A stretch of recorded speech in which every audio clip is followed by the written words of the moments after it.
Naku po, Sir Jigo, napakaganda ngang nabanggit ninyo na, dumarami na yung iba't ibang spaces sa simbahan halimbawa, na nakikita natin na meron ng mga trans woman or mga miyembro ng LGBT in general. Kasi alam po natin yung mga bakla matatalino, mahuhusay, napakaraming kayang maambag. Kung ma-unlock natin yung potential na yun, napakaganda po nun para sa ating bansa, hindi po ba? Um, pero ibang usapan pa yun yung batas na pinu-push natin Mm. ngayon, na tinatawag natin na SOGI Equality Bill.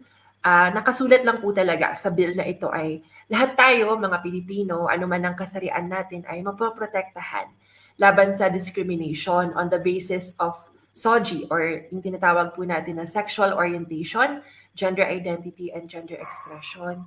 Ibig sabihin po, hindi na po tama na kung ikaw ay isa kang qualified na aplikante, nag-a-apply ka sa trabaho, pero pipigilan ka dahil bakla ka or hindi ka Hmm. i-hire dahil babae ka.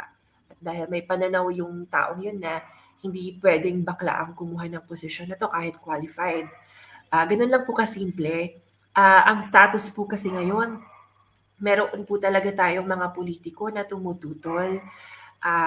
Halimbawa na nandoon po ako sa mga hearings nung nakaraan para sa SOGI Equality Bill.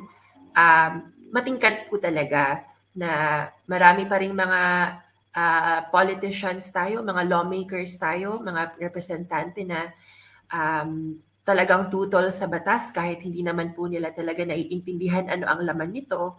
Mm. Marami pong napakasakit po sa akin, Sir Chico, yung binabali pa yung salita ng Diyos. Hmm. Sasabihin na nakasulat sa Biblia na makasalanan ang pagiging bakla.